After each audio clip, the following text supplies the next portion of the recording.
What was a loophole you found and abused the hell out of? When I was in high school, Sprite, or 7-Up, had a contest going where something like 1 in 7 caps would give you a free soda. Thing about these drinks is that they're clear. Not clear enough to flip over and actually read the text, but clear enough that you could see whether they had one line of text or multiple lines. So while the non-winners just said non-winner, the winning caps said something like congratulations, you won a free Sprite.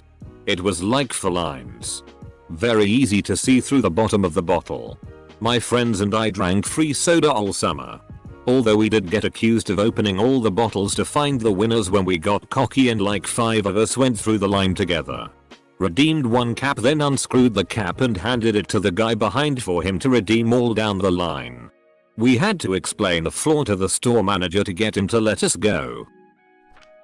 Back in the day you could redeem Apple gift cards on iTunes and spam the redeem button and it would redeem the card half a dozen times or more times. If you ran a clicker script you could get more. But let's just say I'm glad I never gave them my real name, address, or credit card info when creating my account. See, this is an interesting one. You could probably get away with it as long as you feign ignorance. Say that you didn't realize this was not supposed to happen. But once you install the clicker it shows that you are actively aware, and thus if they could show that then it would be illegal. Chick-fil-A had a deal where you'd get a free chicken sandwich if you create an account in their app. Well, they didn't require email verification, so I ate about 50 free sandwiches last September. Pub near me did a pint of IPA for you a cute 2. 40 or a half pint for you a cute 1. So rather than buy a pint for you a cute 2. 40 I'd buy 2 half pints for you a cute 2. Did this for months before the owner caught on. Edit. Spelling. That's just plain stupid. Really is. Stupidest part is how long it took for them to catch on to their mistake. When my son was about 7 years old, we were at Chuck E. Cheese and he found a game where the tickets kept spitting out without paying to play the game. Needless to say, he had a ton of tickets to turn in and chose the dusty lava lamp on the top shelf. Ended up keeping it for years.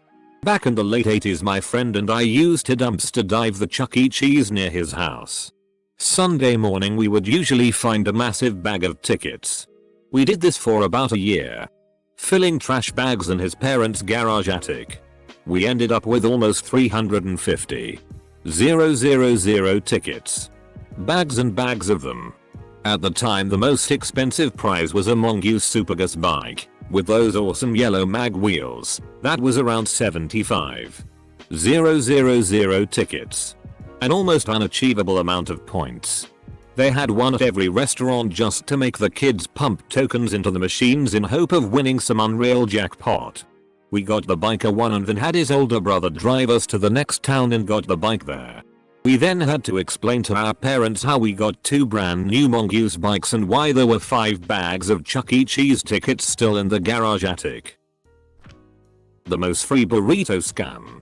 I'm not sure if all Moe's Southwest Grill locations offer the same promotions, but the one by my house when I was in college had a promotion that my friends and I abused pretty hard.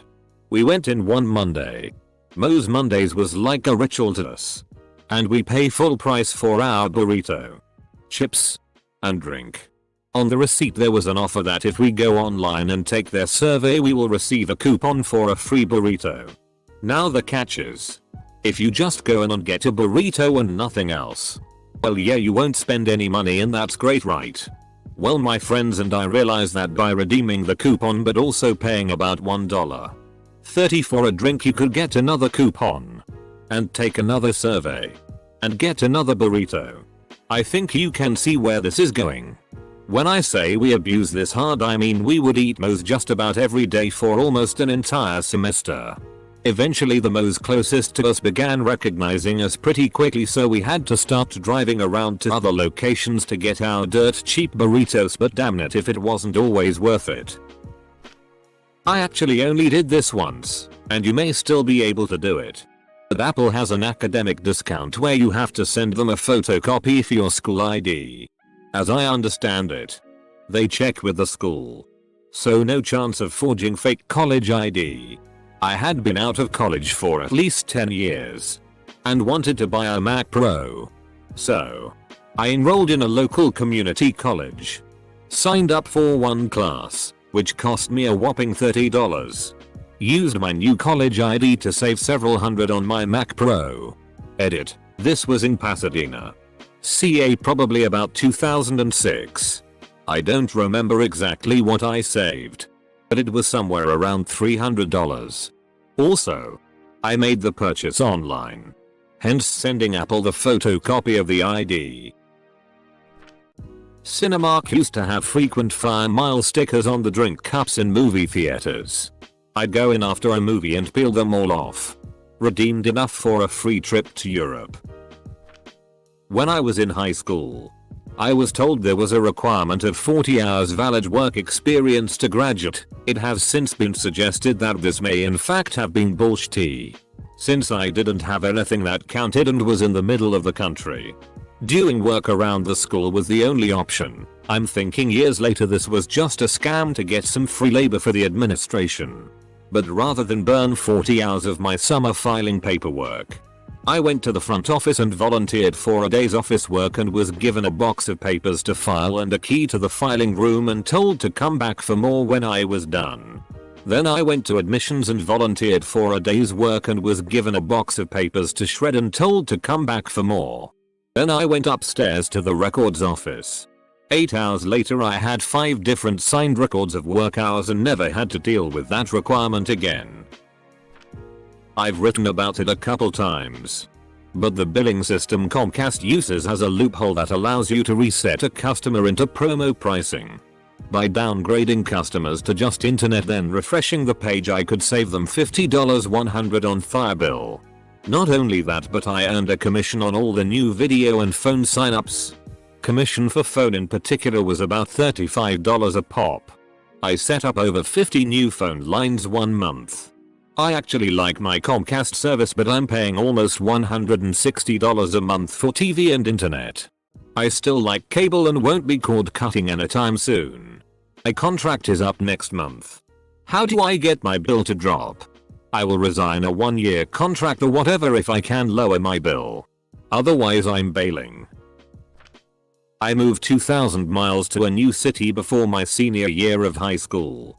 Got lost at the school on the first full day and ended up in the teacher's lunchroom. It was basically on the other side of the kitchen from the student's lunchroom. Anyways, no one said anything, so I decided I'd push my luck and use the teacher's lunchroom until someone said something. I decided it would be best if I was extra nice to the lunch ladies also. No one ever said anything about it. I never stood in the student food line. I felt like a bit of a DCK about it sometimes. But come on. That's a golden opportunity. If I don't go into work but get everything assigned done from home, I don't lose a vacation day. So as long as there aren't any client meetings, I work from home. I can also leave once everything I'm assigned for the day is done. So I'm usually out by 3 unless there's a later meeting. In my old job, 1 day off sick was no different to 10 days off sick. So if I was ever off sick, I'd stay off for 10 days and it would only count as one occurrence. You were allowed 2 occurrences every 6 months and then it reset. I absolutely abused the hell out of it. My local Papa John's used to run a 2 for Tuesday deal, which was basically buy one, get one free. I found that if I redeemed my Papa reward points on Tuesdays towards another free pizza, I could end up with 3 pizzas for the price of 1. I would always get myself a jalapeno and bacon pizza just for myself, since nobody else in the house would eat it. Papa John's has since fixed that loophole. I didn't abuse the hell out of it, but it was common abuse where I worked. If you clocked in late, it was 1/4 of a call-in. If you forgot to clock in, it was 1/8 of a call-in. So if you showed up late, it was better to forget and submit a manual time card saying you were on time. Subway 6-inch sub stamps. Usually I could walk around the parking lot and in 5 minutes find enough stamps to fill a card and get a free sub. I was homeless for about 6 months back in '95. and would sit outside subways and ask the customers for their stamps as they went in. Never had a problem eating well. In university, some publishers offered free trials of their ebooks. To prevent people from just printing the whole thing off, they limited it to only being able to print 10 pages at a time. So I whipped up a quick auto hotkey script to go through and print 10 pages at a time. Let it run overnight until it had printed off all 1000 plus pages as PDFs. Then stuck them all together. Boom, free PDF textbook right from the publisher. Worked for a Midwest coffee chain, way longer than I should have. At one point the company brought in a new POS system that was truly a POS, pun totally intended. The company that sold it to us went bankrupt and also sold the software to said coffee chain.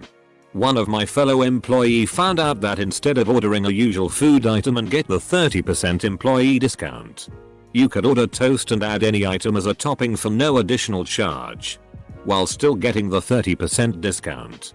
Came out to $0.85. Named it the toast hack. You could have any sandwich you wanted. Completely customizable. Smoked salmon. Avocado sandwiches on multigrain bread. 85 cents. BLTs with extra bacon. 85 cents. Lasted almost a year before corporate caught on. When I was in high school, I found that if I signed up for a class, but didn't show up on the first day or ever again, and didn't sign up for another class, nobody expected me to be anyplace and I got a free period. I got away with having a free period each semester for 2 years until a teacher stopped me in the hallway late in senior year and asked, "Where are you supposed to be?" And I just said, honestly, nowhere. I didn't get punished because I fessed up and explained the loophole and how to fix it in their attendance system. But I ducked over all the underclassmen, some of whom were catching on to my system because I got drunk and bragged at a party, which was the real reason I got caught. I went to a Gamewalks once and went to a game that was something like a spinner on a dial where you just had to time a press of a button to get it to stop at a place that gives you tickets. My friends and I figured out that if you get it on a winning place once, then spam the button, it'll start and stop almost in the same place. Which is a pretty simple loophole. But we were like 12 and the attendant behind the desk watched the whole thing and made us stop after we nearly ran it out of tickets. I remember him being mad at us and I remember that making me mad. Not our fault your machine can be cheated by 12-year-olds. I've told this one before, but a number of years back, there was a parking garage downtown that was good to park in if you wanted to go shopping etc. But it cost money, like most garages. Next to the parking garage was a cinema which would offer validated parking for 3 hours if you bought a movie ticket. For my birthday that year, my parents, knowing I was a movie nut, bought me a pass for that cinema chain which allowed me to watch as many movies as I liked for a monthly fee, like MoviePass. But for that chain only. Also I could see multiple movies in one day if I wanted. So anytime I needed to go into town for something, I'd park in said parking garage, go next door to the cinema, get a ticket to a random movie with my pass, get them to validate my parking ticket, and then walk out without seeing said movie and enjoy my 3 hours of free parking. Local grocery chain had 5 Jack's pizzas for $11 and if you bought at least 4, you got $3 off your next visit to the store. There's 3 of those stores in this city. My girlfriend just bought me a chest freezer. We went from one store to the next in a circle, buying 5 pizzas for $8. In the end, bought 60 pizzas. When I was 11-12 I read in the paper that the bottlers were thinking about increasing the deposit on soda bottles. I started saving soda bottles. I dragged a wagon around the neighborhood buying bottles. I had people scratching their head over how I made money. I paid a nickel for a bottle with a nickel deposit. I would tell them I made it up in volume. Or if pressed that I was doing it for the older bottles. When the deposit went up to a dime I made hundreds of dollars. Charging. In high school. YouTube. Com was blocked, but we ignorant Americans always seem to forget there is a whole other world out there, and thus they didn't block other addresses such as YouTube, D, YouTube, NL, and YouTube, CH. We had laptops for 3 years and they never caught on. Target would print rain checks on sales items that were out of stock.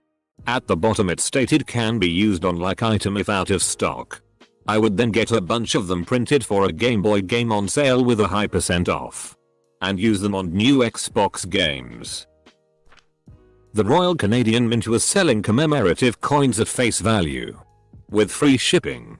I racked up not quite 10,000 air travel points simply by shuttling a large order of coins between my PO box and the bank, using them to pay off the credit card to which I charged their purchase. I found I could turn over a shipment about twice every 3 weeks. Regrettably, the RCM has now put a cap on shipments to a given address, but for the couple of months it lasted. I guess it was the numismatic equivalent of the old Greek story about a snake swallowing its own tail until it disappeared down its own gullet. I worked at a restaurant that offered a $10 gift card for free if you bought $50 in gift cards. Servers would buy a few of them, then use the gift cards for any table that paid cash and be up $10. Then the Dumbus restaurant had a contest with a free meal. It was a fairly pricey seafood place at the end of the week to whoever sold the most gift cards, so it was game on. I used to deliver pizzas, and the big chain I delivered for had posted out buy one get one free vouchers within our delivery area. When we went to flats with communal entrances, these vouchers were left in piles by the front door. We collected these vouchers ourselves. When a customer ordered 2 pizzas but didn't use a voucher, we charged the customer full price. Went back to the base and told the boss that the customer used a voucher. Best tips ever. GameStop lets you return any used games or accessories within 7 days of purchase. I would buy a used game, play it for 7 days, return it on the 7th day while picking up a new used game. This went on for a while.